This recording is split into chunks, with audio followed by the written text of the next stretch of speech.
Teman-teman sekalian, pada hari ini kita berjumpa di dalam kelas pendidikan agama Kristen dan budi pekerti. Di dalam pertemuan kita yang pertama di kelas 9 di dalam pembelajaran tentang materi kelas 9, kita akan memahami tema yang pertama, yaitu apa itu gereja.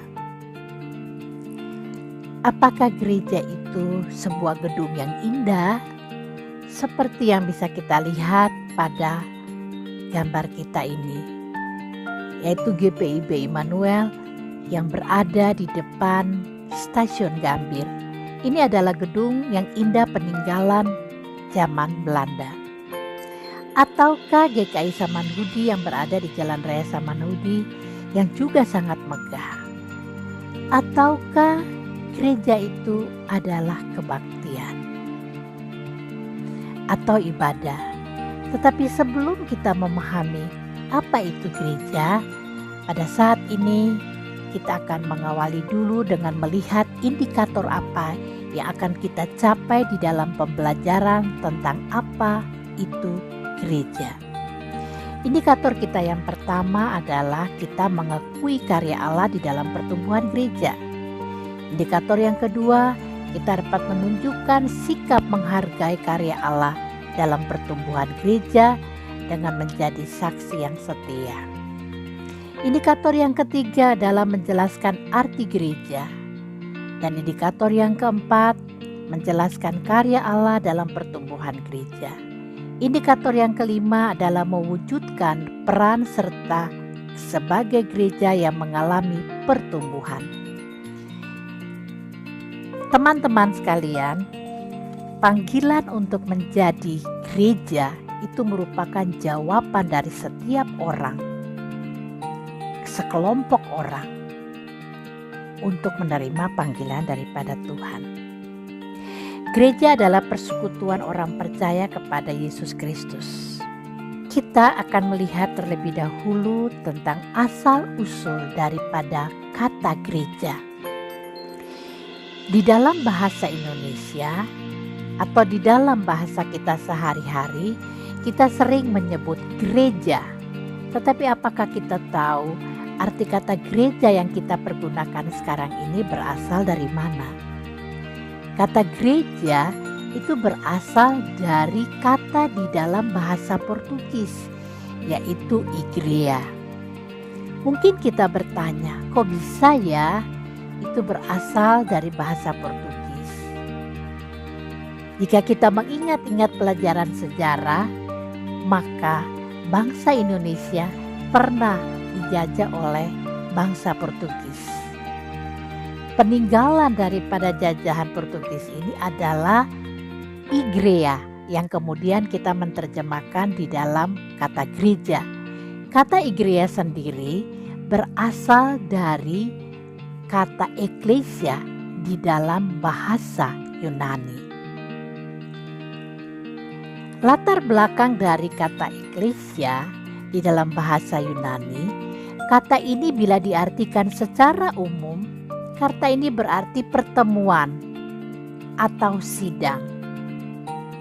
Di dalam tradisi orang Romawi, jika mengadakan pertemuan atau sidang, mereka mengatakan atau menyebut dengan eklesia.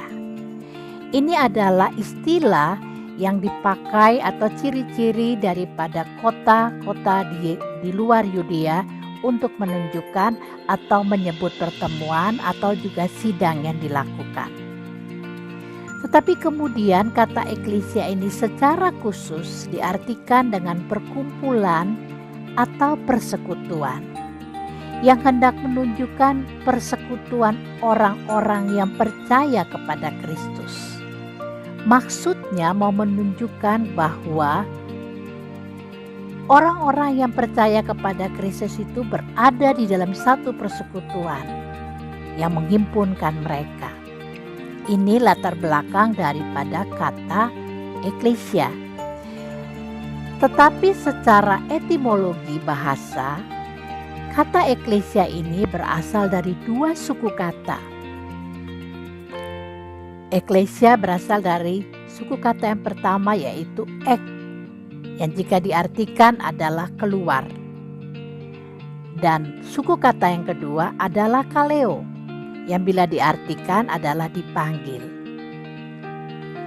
Ek dan kaleo yang diartikan keluar dan dipanggil, bila kata ini diartikan maka mengandung makna.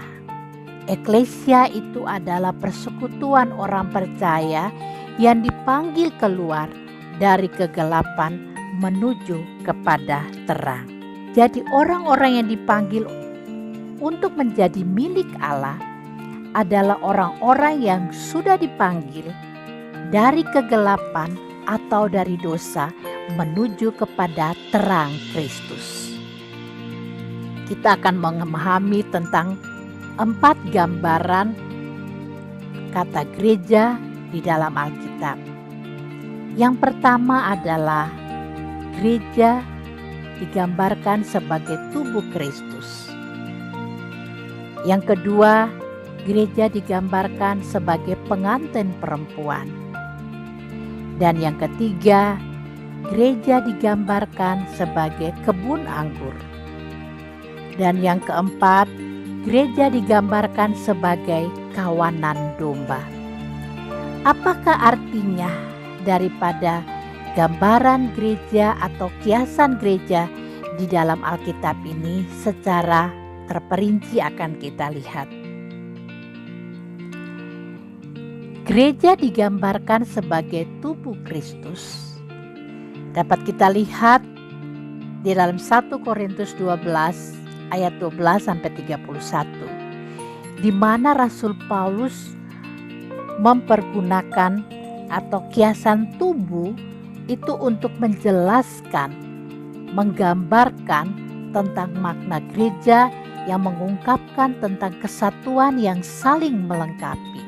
Rasul Paulus mempergunakan kata tubuh di sini karena jika kita melihat tubuh, maka tubuh manusia itu anggap saja bagian kepala kita melihat ada mulut, ada mata, ada hidung. Masing-masing memiliki fungsi-fungsi sendiri sesuai dengan keberadaannya. Tetapi mulut tidak bisa berdiri sendiri. Mata juga tidak bisa berdiri sendiri. Bagian-bagian dari tubuh ini adalah saling melengkapi. Demikianlah yang dimaksudkan oleh Rasul Paulus dengan kata tubuh itu menggambarkan kesatuan yang saling melengkapi. Maka dengan demikian gambaran atau kiasan gereja dalam Alkitab sebagai tubuh Kristus ini memberikan kepada kita bahwa setiap anggota jemaat itu merupakan bagian dari gereja dengan masing-masing fungsinya sendiri-sendiri. Ada yang menjadi pendeta, ada yang menjadi majelis gereja atau penatua, ada yang menjadi prokantor, ada yang menjadi aser untuk menerima tamu. Itu semua merupakan satu rangkaian untuk terjadinya ibadah. Yang kedua, jemaat dipanggil untuk saling mendukung dalam pelayanan. Seperti yang tadi kita lihat tentang anggota gereja, pelayanan itu bisa berjalan jika ada pendeta, jika ada penatua, jika ada pemusik, jika ada orang yang menerima tamu atau aser depan pintu, sehingga semua berjalan dengan hikmatnya. Ini mau memberikan gambaran tentang gereja di dalam Alkitab. Berikutnya, kita akan melihat tentang gambaran gereja dalam Alkitab dengan kiasan pengantin perempuan.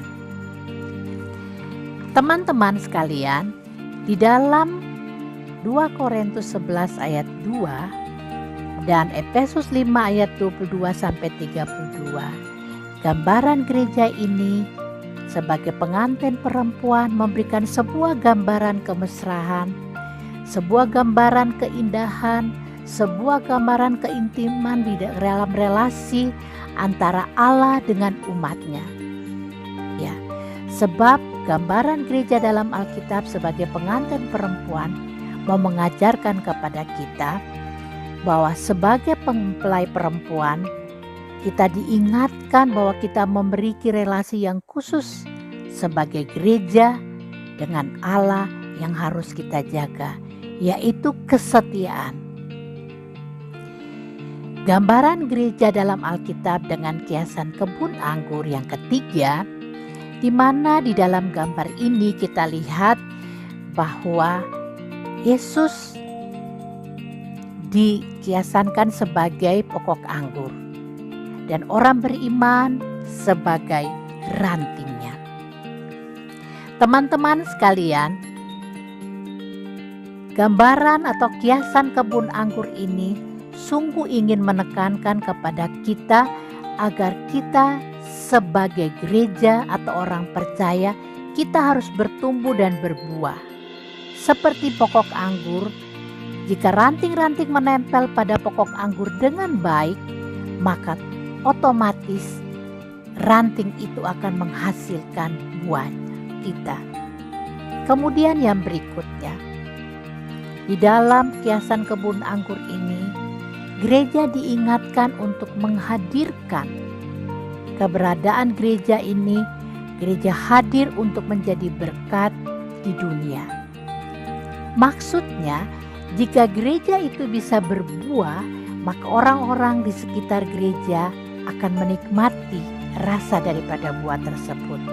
Dalam arti, jika gereja dan orang percaya yang ada di dalam persekutuan orang percaya itu bisa memiliki sikap yang baik, tutur kata yang baik, perilaku dan kehidupan yang baik, maka kehidupan daripada gereja dan orang percaya itu menjadi berkat bagi orang-orang di sekitarnya, bagi masyarakat di sekelilingnya, dan juga menjadi berkat bagi dunia. Berikutnya kita akan melihat tentang gambaran gereja di dalam Alkitab yang kiasannya adalah kawanan domba. Di dalam Mazmur 23 menggambarkan tentang Allah sebagai gembala yang baik, dan di dalam Yohanes 10 memberi gambaran tentang Tuhan Yesus sebagai gembala yang baik. Kawanan domba ini mau menunjukkan tentang gereja. Sebagai kawanan domba, hal ini ingin menggambarkan bahwa kita memiliki gembala yang baik, yang memelihara kita, yang melindungi kita, bahkan bersedia memberikan nyawanya untuk melindungi domba-dombanya. Sebagai gembala yang baik, Allah memelihara serta melindungi domba-dombanya.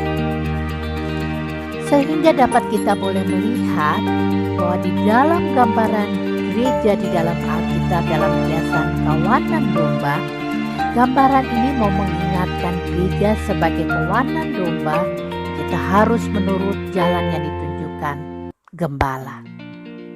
Kita sudah melihat kesetiaan Tuhan di dalam memelihara, bahkan mau menyerahkan nyawanya untuk kawanan dombanya. Hal ini juga memberikan kepada kita agar kita diingatkan bahwa sebagai kawanan domba kita diminta untuk berjalan sesuai dengan apa yang Allah kehendaki, sesuai dengan apa yang sudah digariskan sebagai orang percaya di dalam ketaatan dan kesetiaan kepada Allah. Jadi misalnya pada saat ini kita mengalami begitu perubahan di dalam kehidupan kita. Kita harus mengalami pembelajaran jarak jauh. Tetapi kita tetap boleh belajar untuk tetap setia. Kita mengalami hal-hal yang mungkin tidak menguntungkan bagi kita, kita tetap diminta untuk setia. Teman-teman sekalian, tadi kita sudah dapat melihat bahwa ternyata pertumbuhan gereja itu tidak terlepas daripada karya Allah. Sehingga kita harus belajar untuk menghargai karya Allah di dalam kehidupan kita. Kita sudah belajar mendengar penjelasan tentang arti daripada kata gereja. Dan mari kita boleh melihat dan wujud nyatakan karya Allah di dalam pertumbuhan gereja. Dan kita dapat mengambil peran sebagai bagian di dalam gereja, di dalam kehidupan kita sehari-hari. biarlah pemahaman tentang arti kata gereja ini mendorong kita untuk menyatakan bahwa kita harus tetap berkarya di dalam panggilan sebagai orang percaya.